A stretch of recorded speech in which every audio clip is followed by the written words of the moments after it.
Boom. What's going on, faithfuls? It's your boy Mike from the Nothing But Niners crew, and we're here to bring you guys some 49ers talk, man. We have a friend of the show here. We got Zach in here. But before we get into all that, I want to let you guys know where to find us. So this is your first time ever watching us here on YouTube. We want you to do us a favor. Click that subscribe button down at the bottom of the screen, all right? Make sure you don't miss any of the alerts. We do breaking news. We do player interviews, and we do roundtable discussions on all the latest and breaking 49ers news, so you're not going to want to miss a thing. Hit that subscribe button, and as soon as we go live, you'll get the little notification on your phone. If you're at work and you're busy and you want to ignore it, but you can watch it later, feel free to do that. But make sure you hit that subscribe button, okay? Also, you will find us on a bunch of social media pages, okay? We have Twitter, we have Snapchat. Both of those are nothing but 9 ERS. You will find us there. It's not spelled out all the way. You have to put the 9 ERS because we didn't have enough characters, okay? Also, find us on Facebook, Nothing But Niners. There's spaces in between that. Click the like button. Tell someone else to come by and join us. We will greatly appreciate that. Then there is the website, www.nothingbutniners.com. We're there, guys. There you're going to find a bunch of articles from a cast of writers that love this team. You're going to see a bunch of passion, and you can read it. When you're going through it, you can tell that there are a bunch of good guys who love what they're doing and love discussing this team. So make sure you check that out. That's also going to lead you to all the other social media pages that we have. So if you haven't been there before, www.nothingbutniners.com. Hit the little star, bookmark it, so that way you can find it easily next time. It's also spelled out all the way through, so it's easy to find. All right. I think it's time to get into this, man. I am ready to talk 49ers. All right. We already have a couple of viewers in there. But before we get into all the details and everything, I'm going to toss it to my man, Zach. What's going on, baby? How you doing today? Good, man. How you doing? Happy to be here. Happy to talk some 49ers football with you guys. Yeah. All is well, man. We're going to talk 49ers. We're going to talk the latest news. Everyone knows what happened today with Reuben Foster. We did the breaking news. We wrote the article. That's all out there. We're going to talk about that a little bit. But tonight, we're going to talk about the draft. That is going to be the baby. That is going to be the core of what we discuss tonight. So tonight, that's what we're really going to dive into. But we cannot ignore what's going on. But before we jump to the main topics, I also want to introduce our special guest tonight. My man writes for Niners Noise. He writes for 49ers Webzone. You guys can find his work on Twitter at James P. LeBreton. You guys know who he is, and if you don't, you're missing out. So make sure you give him a follow. My man James, what's going on, baby? How you doing? What's going on, Mike? Thanks for having me, you and Zach. Appreciate it. Yeah, not a problem at all, man. So, guys, listen, man, there was bad news today from the 49ers, right? I mean, we all saw the reports.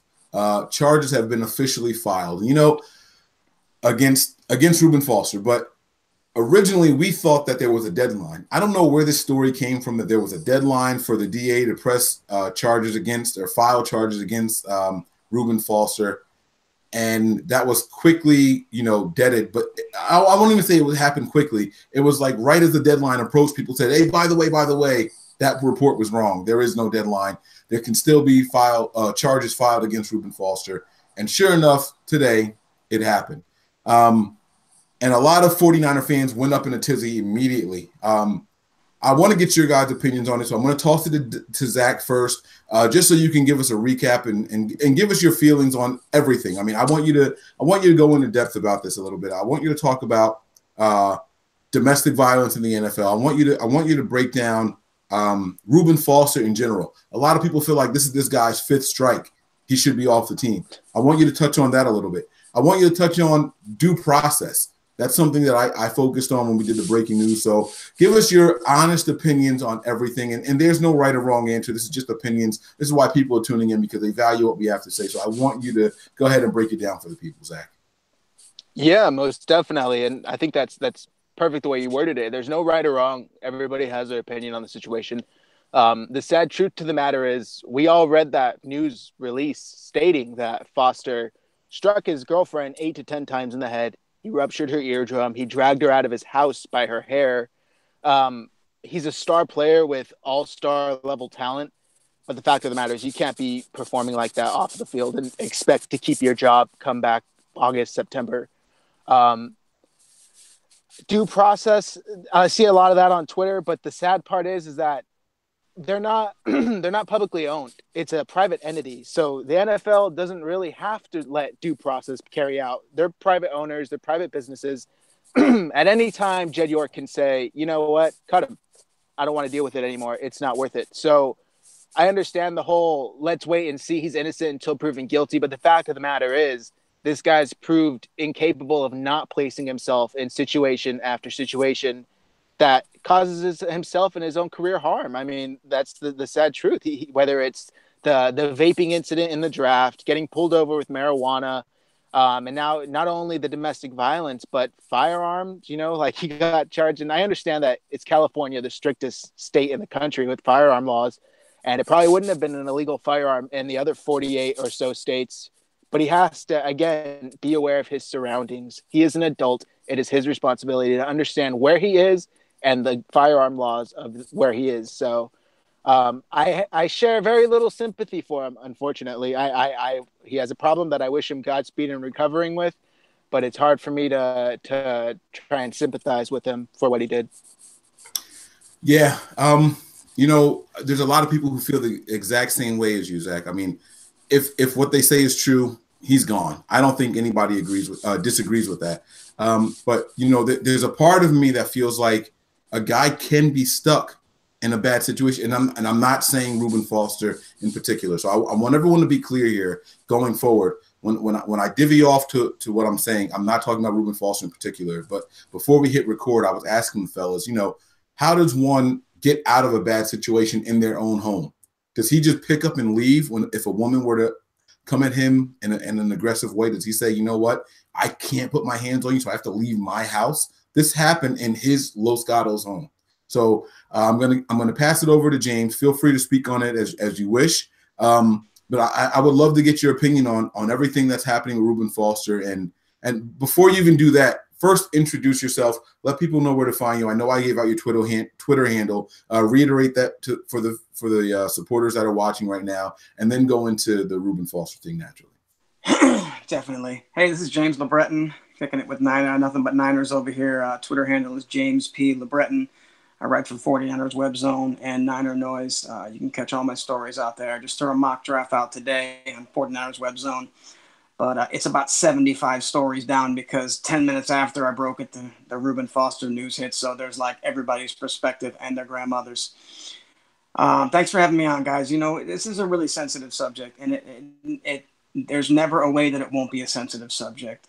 First of all, I'd like to say that I tend to shy away from a lot of these topics because 50% of the population is going to hate what you say, and the other 50 might run away with what you say. And the problem with this is that it's domestic violence. It doesn't matter if you hit her one time or 8 to 10 times. It doesn't matter if you dragged her out by her hair or threw her off the roof. The point is that it's wrong. You don't hit females. Listen, we're grown men. We lose our temper. The wife or the girlfriend has a little bit too much to drink, or maybe she doesn't. Maybe she's in a mood and she throws it at you. You got to hold your composure. I don't agree with the situation at all. One thing I will say is I see a lot of personal opinions on Twitter, and that's what it is. It's a personal opinion feed.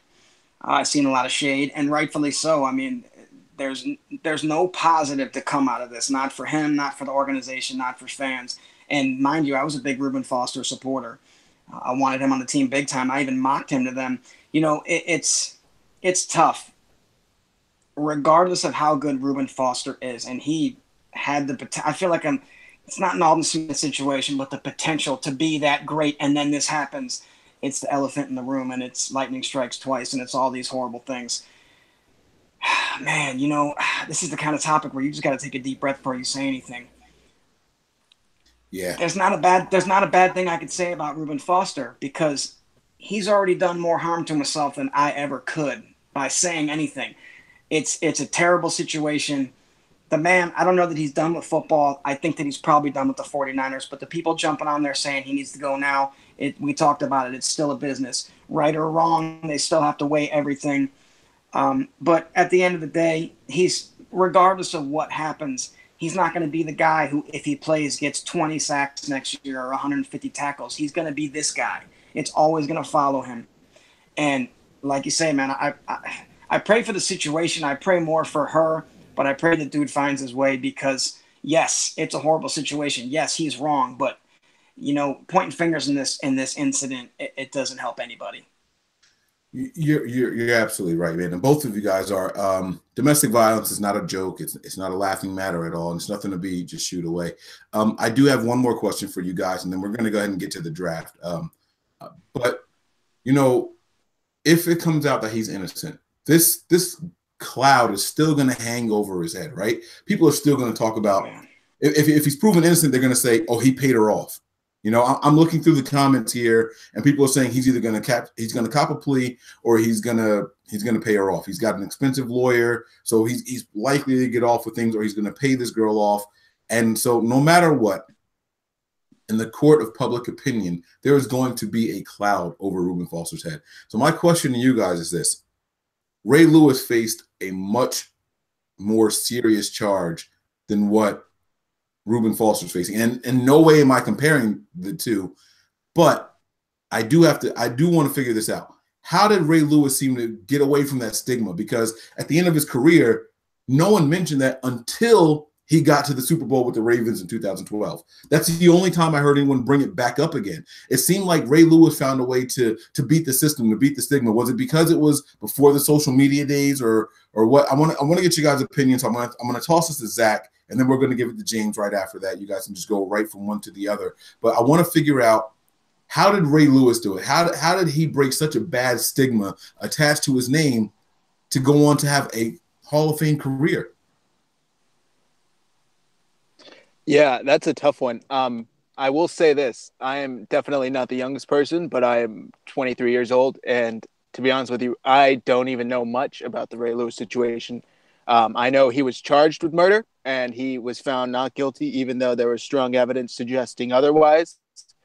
I think you kind of hit the nail on the head when you spoke about social media. In today's day and age, everything, every moment lives forever on the internet. There's no escaping that. There's no escaping, the stories, the tweets, the posts of what people think of you, and they're going to reply to stories that have nothing to do with that situation and bring up that certain negative situation, even if they're exonerated from it. So I think that has a lot to do with it. I'm not sure how Foster could necessarily get away from this, even if he is found innocent, because like you said, people are going to say, well, I've seen tweets today. Rich people seem to get away from charges. And it's like, well, that's not really how it works. And it's like, I'm not exonerating him by any means, but I think we have to let the system carry out and due process carry out. And we have to have faith in the system that it's going to carry out the right proceedings and the right findings, rather than rush to try and serve our own weird vigilante form of social justice. We should let actual due justice take its form, instead of rushing to judgment and trying to say, this is how I feel morally, and, grandstanding on opinions. Yeah, without question. You both hit the nail on the head. It's definitely social media. Look at the Ray Rice thing. I know it's not social media, it ended up on social media, but they had him on video. I think I'm kind of shocked they don't have Ruben on video. It seems like everybody's on video nowadays. It doesn't matter who you are. Somebody has a camera and somebody's snatching what you're doing, right or wrong. Right. Please don't let anyone ever get me on camera. I'm not a horrible guy, but my goodness, cameras are everywhere. And I really think you hit the nail on the head. And I quote Zach directly when he said that as well. It's got to be the social media thing. Of course, you can't really compare the two because one had social media, one didn't, one did not. But that's got to be it. Everybody's business is everywhere. And it's the way the world is nowadays, and you can't escape it. Yeah. So with that all being said, listen, it seems like the 49ers are going to be in need for another inside linebacker, and that's going to take us to the draft. The draft is exactly 2 weeks away, guys. Almost down to the minute when the first pick is going to be announced. So let's go ahead and talk about the draft. My question to you guys, we're going to go in reverse this time. We're going to throw it to James, and we'll go to Zach, okay? Do the 49ers alter their draft plans? Because right now they've been scouting all year. Those guys have been working hard, Adam Peters and John Lynch and even Kyle Shanahan and all the scouts that are out there. They've been working very hard and trying to predict what's going to happen, picks 1 through 8, and what they can do. Do you guys allow this moment in time, right here, right now, to alter draft plans? Are we going to just say, you know what, Ruben might be gone, we have to go with a Roquan Smith or a Tremaine Edmonds? Or do you say, you know what, we weren't looking for a linebacker right there, we're not going to do it now because Ruben still might be here? So, James, the floor is yours, my man. The draft is coming up. How do you handle the situation? Does this alter the 49ers draft plans? Absolutely not. For many reasons. Number one, you like who you like in the draft. You know, for me, unless you say I only need a center in this draft, I think BPA is always the greatest. I mean, granted, the BPA is the center every single round. You got to alter your draft strategy a little bit, but at the end of the day, you need who you need. And, you know, the subject of linebacker, whether it be Tremaine Edmunds or Roquan Smith, was already in play. And granted, it probably had something to do with the fact that this February 11th news break with Reuben Foster was in the air. But, you know, I think people are really trying to get back to that Patrick Willis, Navarro Bowman era. And unfortunately now it's going to take another draft if you want that. We had the possibility that these two young guys could have been a nasty duo for a long time. But no, I don't think it alters your plan at all. Like I said, man, you know, there's value in this draft, luckily. And a lot of the positions that the 49ers need help in has a lot of depth, and that's a beautiful thing. So the one thing I noticed it don't really have, it's got a lot of pass rushers. However, on that edge, after the first couple, it does drop off significantly. But I think your draft strategy is still your draft strategy. And at the end of the day, if you were going to get Landry, if you were going to get Edmonds, if you were going to hope Chubb fell to you, I know that's not going to happen. That's still my dream, though. That's who you go for. And you know, like we said, man, if one guy alters your roster, then you're not ready to compete. Yeah, I really like that. That's the second time you said it, and it's you're drilling it into me every single time, man. I am loving what I'm hearing. Zach, I'm gonna toss the same question to you, man. That's really good. If one guy alters your team, like you're not ready, and you're absolutely right. That's what depth is for. But Zach, so I'm looking at the comments as we're talking right now, and people are saying draft Roquan. He'll excel in this. Another person said, yeah, it altered your draft plans. Another person said, if it altered your draft plans, it happened when Alden, look at me, when Ruben was first arrested in February. So I'm going to toss this to you and get your same exact question is on you, man. Does this alter your draft plans, and how do you proceed going forward? Yeah, I'm glad you asked this, because as soon as this happened, that was the first thought in my head was, I'm sure like a lot of other 49ers fans, well, they have to draft a linebacker now. And we were talking in our Nothing But Niners chat, and our fellow writer, Matt Llewellyn, he stated a pretty good point, and I think James just kind of touched on it right there. There's the pass rusher class is very, very, you know, top weighted. It's after the first round, maybe even the second round, it drops off steeply.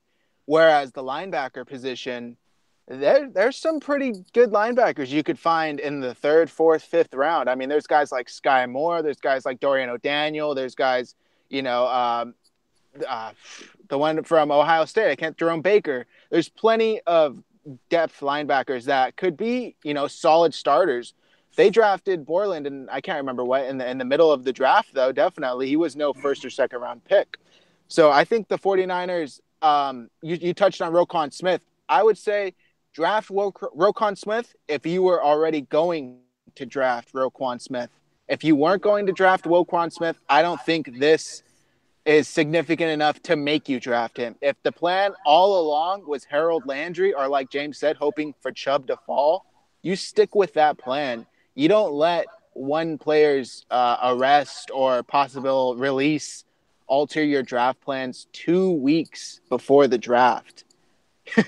That's like a house of cards. You don't let something that, you know, it's like a breeze of the wind knocking your whole house down. You don't let that happen. You have to have your house foundation strong enough to take a strong gust of wind for however long it may want to blow. So I don't think it should alter their draft plans. I think they should take it into consideration, but I don't think it necessarily means that they have to address it because of it. Yeah.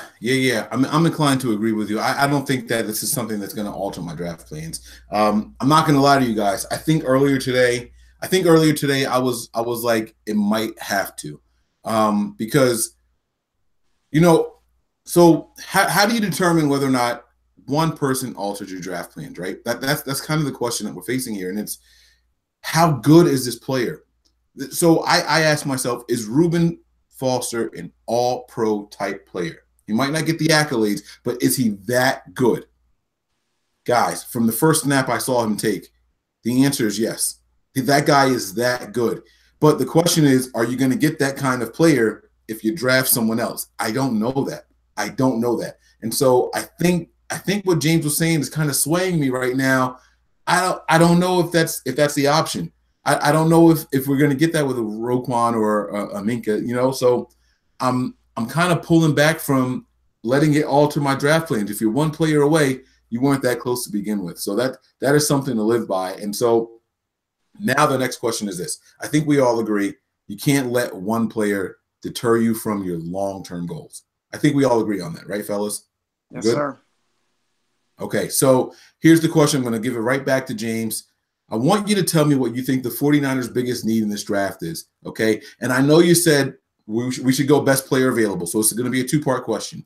One, what do you think the biggest need is for the San Francisco 49ers in this offseason? Not just the draft. If there was one position that you could say, if we got an all-pro level player, this would really give us that boost. And then the second question is, where are you going with the number 9 pick in the draft?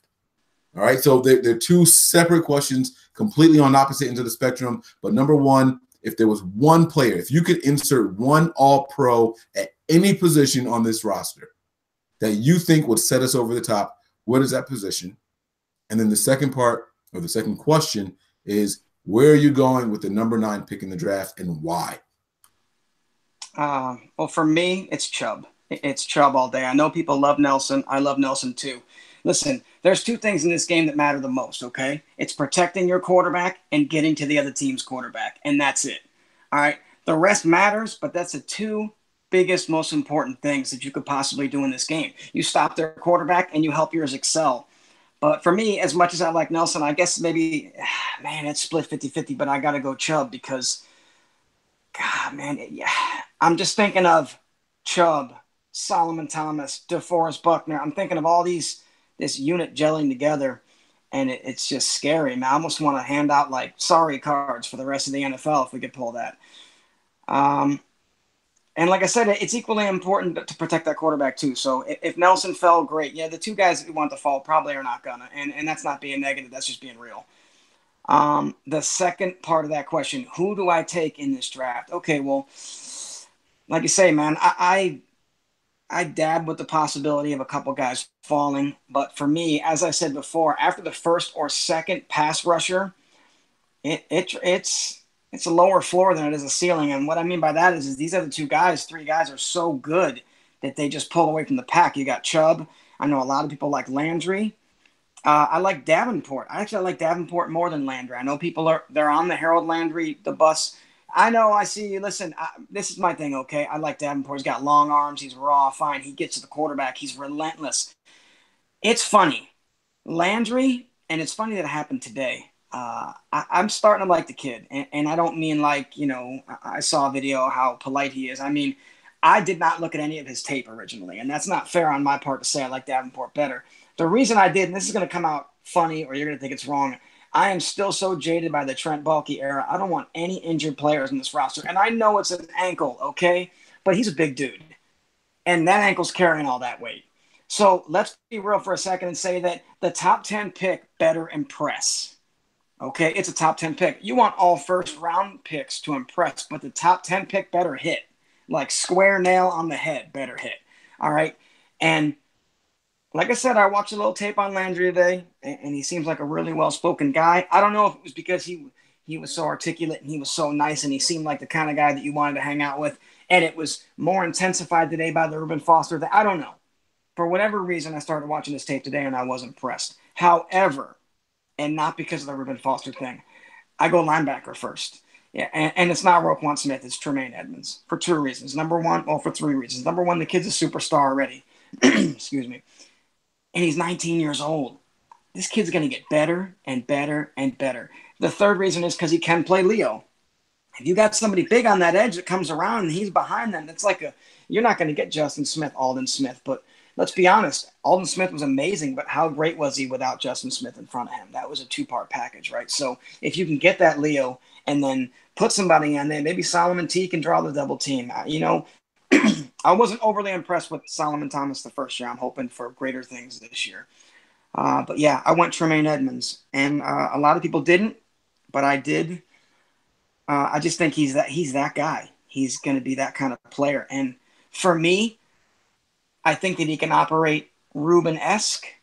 And if that's the case, then it's a lateral move. And, we got to keep on moving. It's quest for 6 times. So I take Tremaine Edmonds at 9 without question. Wow. Okay. I'm not going to lie to you, man. When I found out about that lower leg injury on a guy who his entire thing is going to be either angles or power rushing and trying to move people.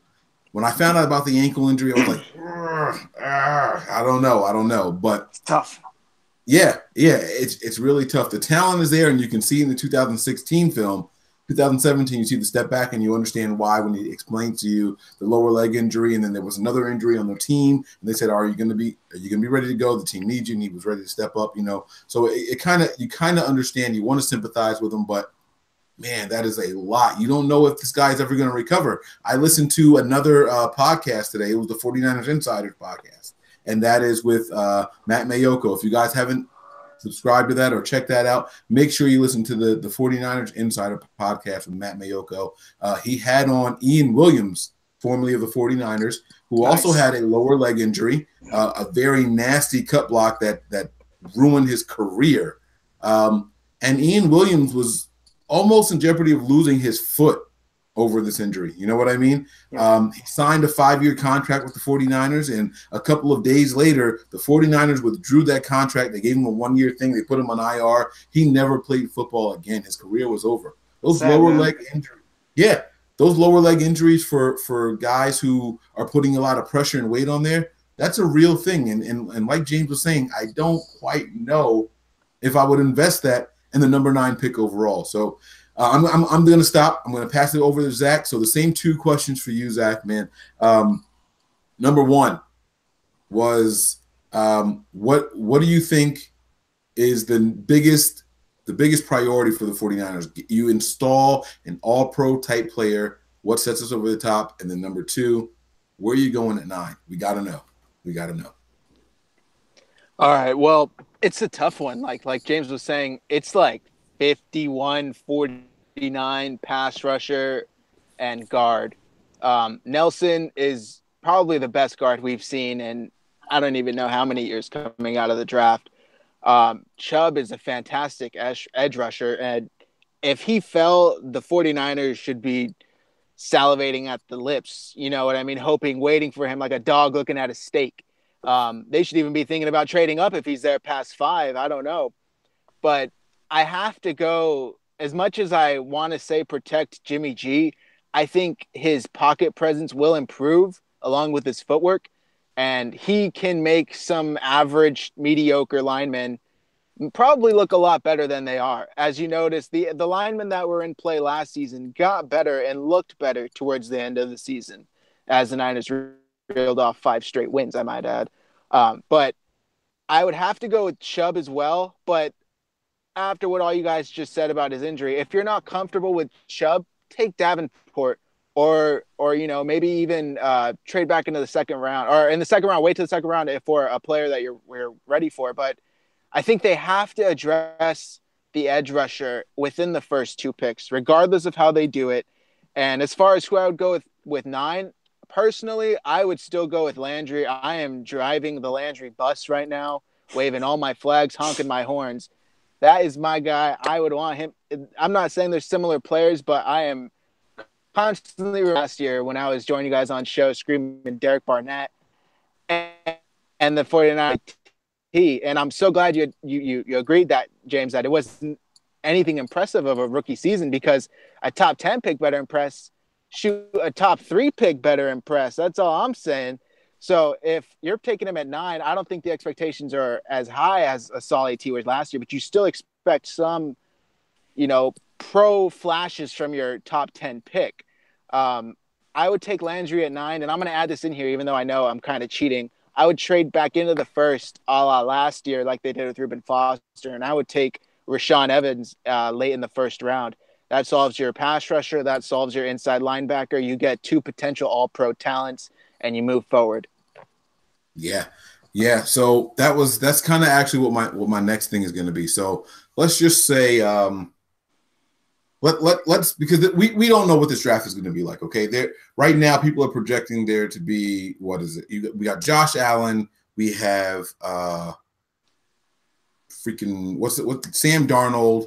We have Josh Rosen, all projected to go before the 49ers pick. And that's 3 right there. It's going to push some good players down, right? We're kind of hoping that we can get a 4th guy, Lamar Jackson maybe. We're hoping that people are willing to move up before the number 9 pick. Let's say all of that happens, and the Niners are in a position where they traded back 4 or 5 spots. They could still get a really good player. Let's just pretend that that's happening, okay? The draft is here, guys. What do? You're the GM. Are you trading back? Are you going to stand pat and get your guy?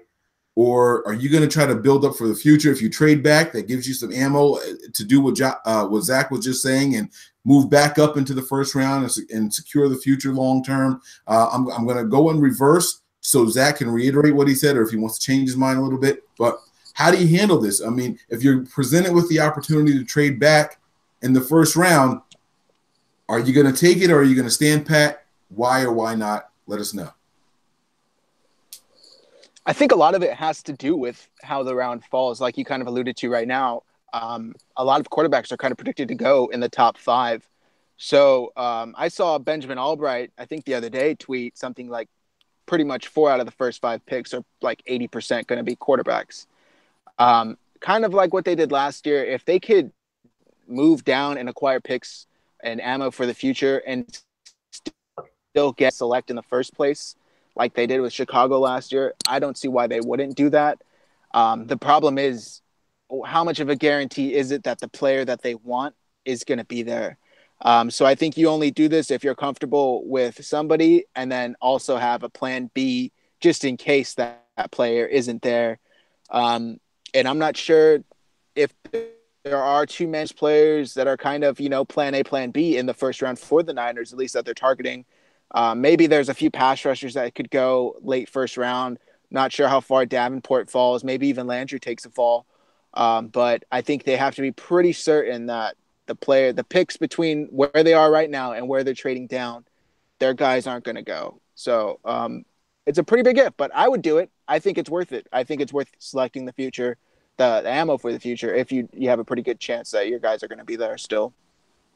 Yeah, between Fitzpatrick's age and between Harold Landry's injuries and all that, there might be a chance. There might be a little window in there, a sliver of hope that they might fall a little bit. So I'm going to toss this to James, man. I want you to elaborate. And so in addition to answering that, I'm going to ask you the second part of this question, okay?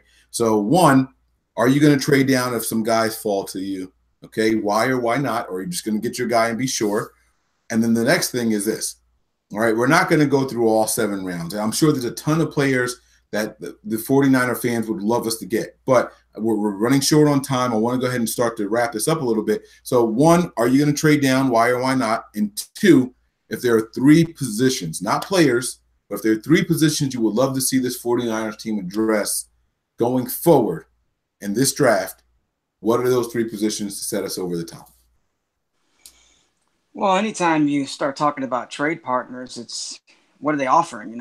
Is the juice worth the squeeze? Well, then if it is, and squeeze the hell out of it. It's what it comes down to, man. If you're not going to offer me what I want next, and we talked about it, football's a business, even more so in the war room. And John Lynch is shrewd, man. He knows what he wants. He goes and gets it, and I love that. I would love to trade up. I want Chubb, but no, I got you, but I would trade back if what they're offering is right. Here's why. Number 1, picking 10th is the Raiders. They're going Roquan or Edmonds. They need a linebacker, right?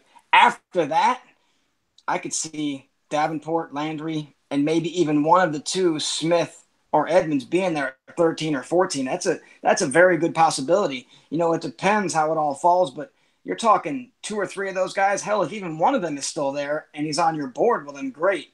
It would be nice to get some more picks. Now, remember, after they pick 9, whether they stay there or not, their next pick's not till 59. You're going to see a lot of good names come off the board.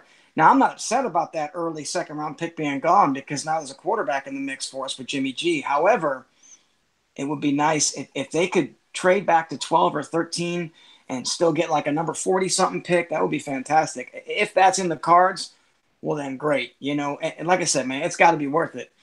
So I would definitely do it, but it would matter what's on the table. It really would. What 3 positions make us that team? Wait. Before you get to that, because you said something about trading up for Chubb. I'm going to throw this to you, and I'm going to throw it to Zach, and then you can give me the 3 positions afterwards, okay? Because you sparked something. So I've done a couple of mock drafts, and I have not seen Chubb drop past 5 except for maybe 2 times. And I do the mock drafts, often. I don't post them all, but I do them often. So it's very rare that he gets past Cleveland's second pick, which is number 4. Mm-hmm. Okay. When or what position, if Chubb happens to be there at this magic number X, you're going to pull the trigger and trade up for him. I want to know what that is from both of you guys. What number, if he's there at 6, if he's there at 7, you're 100% trying to trade up for him. Let me know what that number is for you guys. Well, for me, I think it's 6. I don't think that Chubb is going to go 4th. I think they're going to take Darnold or Rosen first, Cleveland. I think they're going to go with Saquon, and then their offense is ridiculous. I really do at 4. They have Carlos Hyde. Didn't they just get Carlos Hyde? Listen, it's Saquon Barkley. Let's be real. That's like saying because they have Landry, they're not going to pick up Ridley. You know what I mean? It's forever changing. I like Carlos Hyde. I like McKinnon in our system more. We could talk about that all day. I think if he's there at 6, you go for it for 2 reasons. Number one, I don't think he's going at 4. And I really think the Colts are at 5, right? They're going to take Quentin Nelson. They need that lineman, and Quentin Nelson, if he's there and you need him, it's just ridiculous not to take him. If he's there at 6, now here's the problem. I think he goes number 6. So it depends what you offer that team at 6. I don't have the board in front of me. I can't remember what it's Cleveland, it's New York, then it's the Jets, then it's Cleveland again, then it's the Colts. Who picks 6th? I can't even remember. I'll look it up really quick, but I can't remember right now off the top of my head. I'm 99% sure that team is taking Chubb. So, yeah, I mean, if you're going to go after a guy like Chubb, first of all, let's not think for 1 second that it's going to be easy. It's going to cost a lot. You might not pick again to the 3rd or 4th round. It depends what John Lynch can pull. But if you get a guy like Chubb, I'm not saying you don't need anybody else, but let's be honest. The major areas of concern here, I mean, yeah, you need another linebacker now, but it's the edge, and you need to bolster up that offensive line. And, man, if you could trade up for Chubb at number 6, you could get a great offensive lineman or even a couple in rounds 4 and 5. It's deep, this draft. So Cleveland is 4. The Broncos are 5. Oh, that's right. Then you have the Colts at 6. So here's the possibility. The Bucks are at 7. So what about this? You said we're not going to go into it. I know you're pushing on time, but let's do this real quick, okay? Let's say it's Darnold, Rosen, Allen. Saquon goes 4. Okay, let's just say that's the run. Okay, what if the Broncos take Baker Mayfield? He's been mocked to them quite a bit. They say they love Paxton Lynch, but it's John Elway. He's all about the quarterback. You know he is. I mean, that's a possibility. Maybe I don't think it's Lamar Jackson. It could be Baker. And then what if Quentin Nelson goes 6? Now, boom, who picks 7th?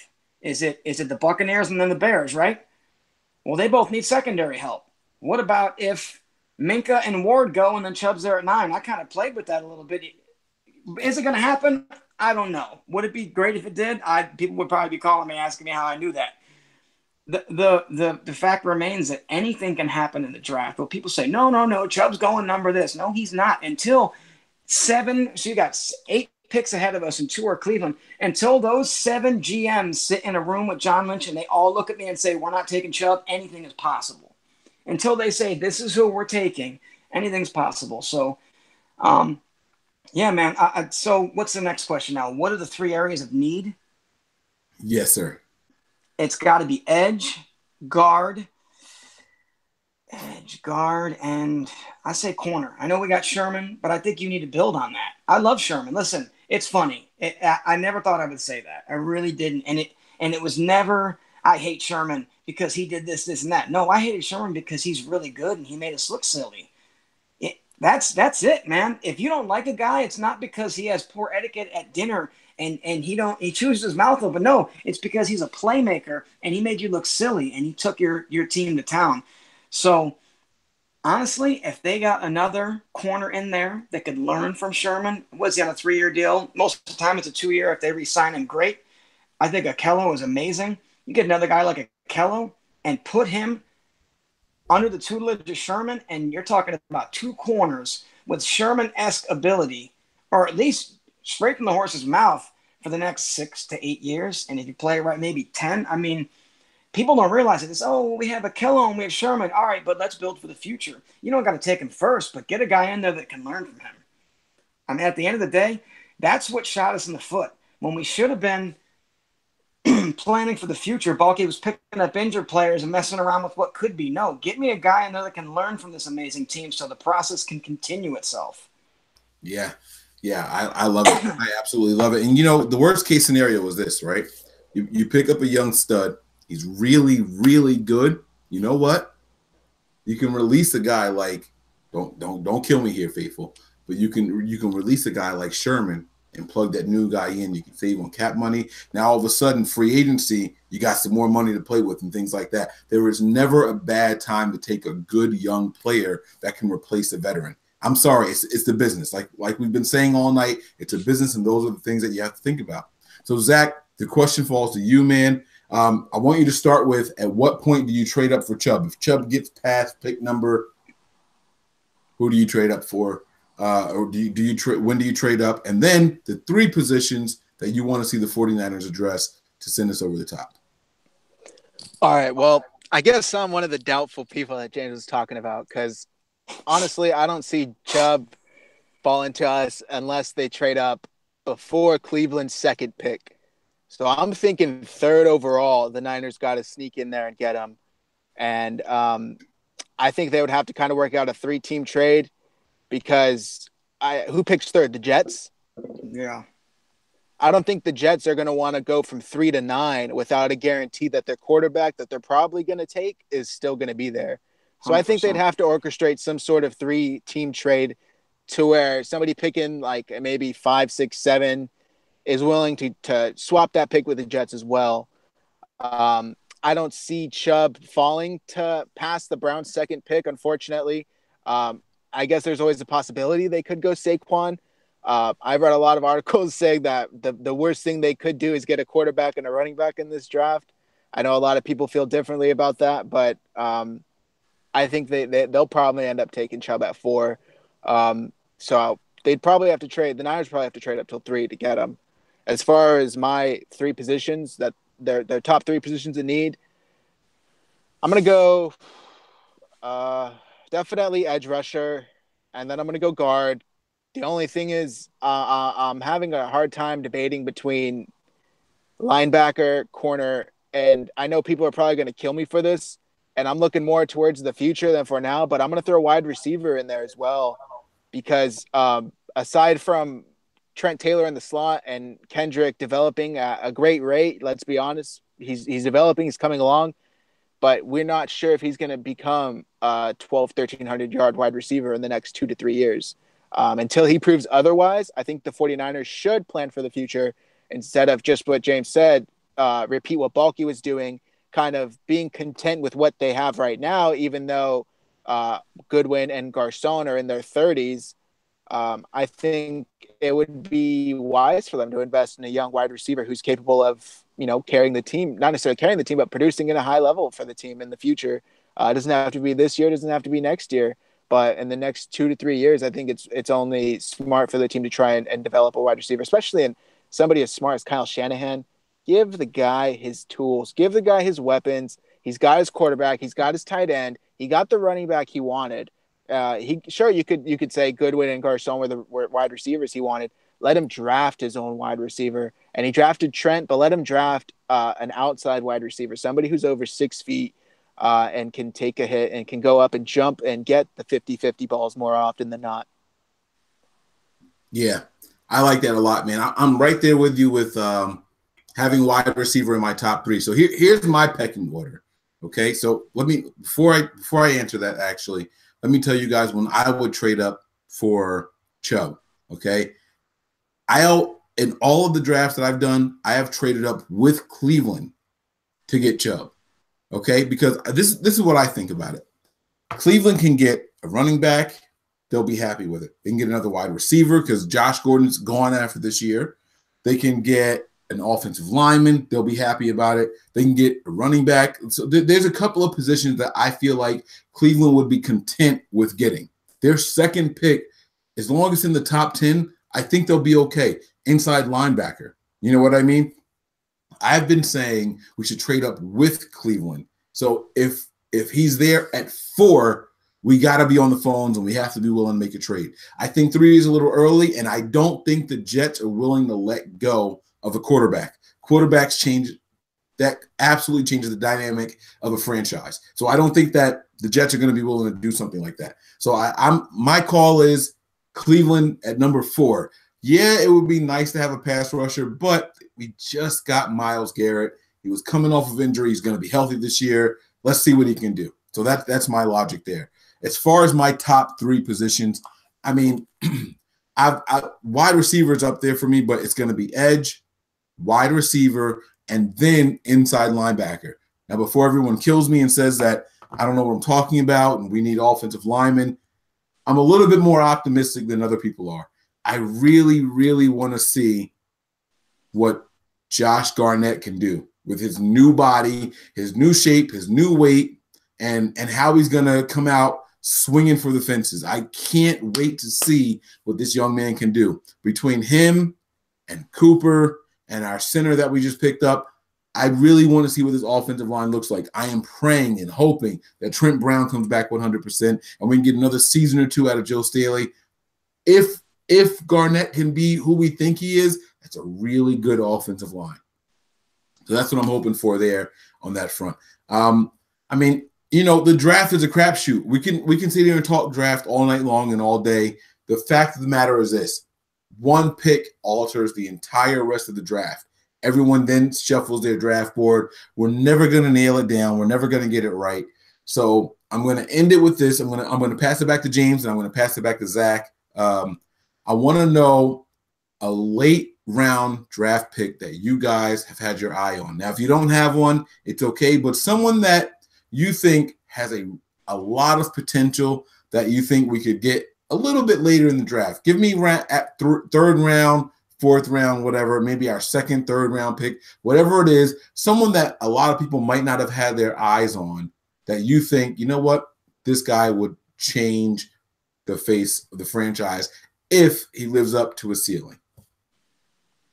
Me first? Yeah, go ahead. Yep. Okay.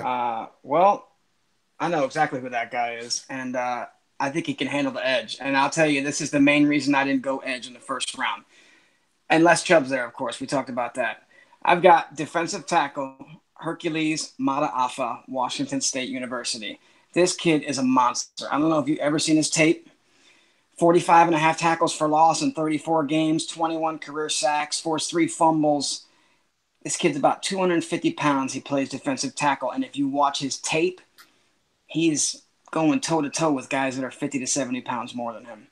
He's got a tireless motor. This kid is everything that you want in a player as far as heart and no quitting. And listen, people are going to think I'm nuts and say, oh, we need Landry. Listen, if we got Mataafa, you put him on the outside. He plays defensive tackle. He's not going to play that in the pros. I think he's more of an outside linebacker. Man, I would love to see what this kid could do at the pro level. I think, honestly, he's got enough potential to be that guy, game changer. Yeah. If Mataafa does what I think he can do, people are going to stop crying about Reuben Foster. Let's put it that way. And this kid will bend the edge. I mean, he's raw. He's a project. But this kid will – listen, Shanahan will have fun with this kid without question. I love it. I absolutely love it. Zach, man, give me a sleeper, baby. Give me someone else to look forward to. James getting me hyped, man. I can't keep talking to this guy. James is doing his damn thing over here. He's getting me hyped, man. Zach, come on, man. Talk me off a ledge. I don't want to think about Hercules over here, okay? So help me out, man. Man, I'm all hyped. I am all for Shaq Griffin out of UCF. I think the guy's got a fantastic story. People are falling in love with him right now, hearing his story, reading about it on Twitter and whatnot. The guy's a dog. He's got a heart of a competitor, heart of a warrior, and I think he's going to prove himself in the NFL. And whatever it takes, he's going to find out how to do it. And I think the 49ers would be a perfect place for Griffin, especially with their linebacker needs right now. So I'm going to go with Shaq Griffin, definitely. I like that. And I'm looking up my guy. So God damn it, Griffin, man. I've seen him mock to us a couple of times too. You guys are doing a good job. So listen, I'm gonna go with Edge also. Okay. And this name, I can't say. I know I'm gonna butcher it. I'm gonna try to say it anyway. It's Kimoko Ture from Rutgers. Now, anybody who has been following me knows that I have a thing for Jersey guys. I love when guys come from Jersey because that's where I'm from. So I pull for them. This Rutgers guy is an edge rusher, and I really, really hope the Niners can grab him later in the draft. Again, edge. I've said over and over and over, I want us to address the edge first of all in the first two picks, and then later in the draft also. I am not opposed to us doubling up on that position because we need the help there that bad. We really, really need help at the edge. I'm hoping that we double up on it. And if we can get him later in the draft, God bless. Let's go. Let's rock out. That's what I'm hoping for. So that's what I'm hoping for, man. I mean, listen, if you guys haven't seen him, I'm going to try to post a link on our Twitter page so you guys can check him out. Look at some of his highlights. All right. Again, I'm going to try to say his name again. Kimoko. I hope I'm saying that right. Kimoko Ture.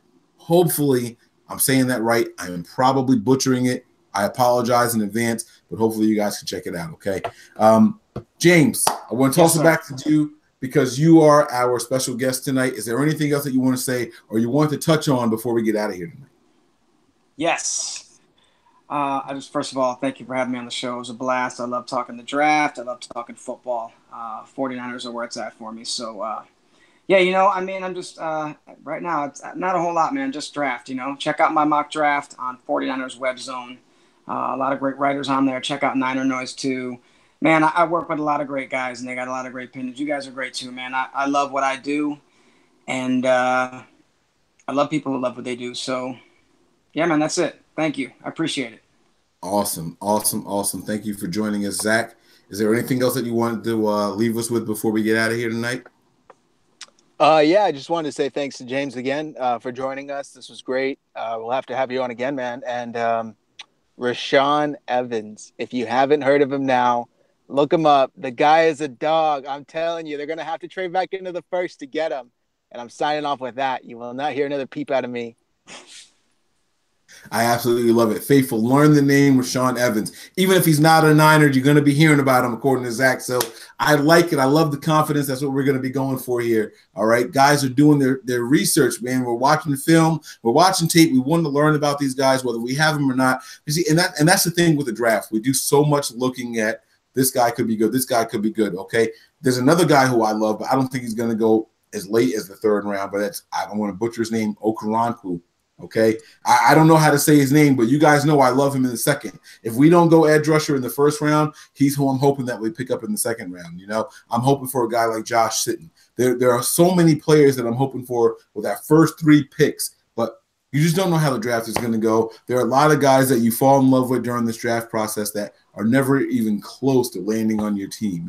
That's just the pros and the cons of being one of the draft heads. But you end up feeling like, I know this guy, and hopefully if he becomes a free agent, I can get him.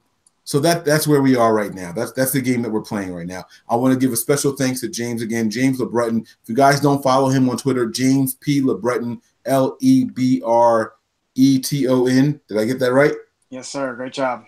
Boom. You guys make sure you give him a follow there, all right? He is there, and he interacts with the fans a lot. I see a lot of it because I follow a lot of people that are tweeting him. So you guys make sure you check him out over there. I absolutely love it. He represents Niner Noise and 49ers Web Zone. My man Zach of 49ers Hive. He has Zach Hernan. He has 49ers Hive, and he even helps us out over at Nothing But 9 ERS. He is all over the place. He's got his hand in a bunch of different little cookie jars. Got to give him some wet wipes to clean those crumbs up. I appreciate everything that both of you gentlemen do. Thank you so very much for joining me tonight. And we're going to end it now. I got nothing else to say. So Above all else, stay faithful. We're out. Good night.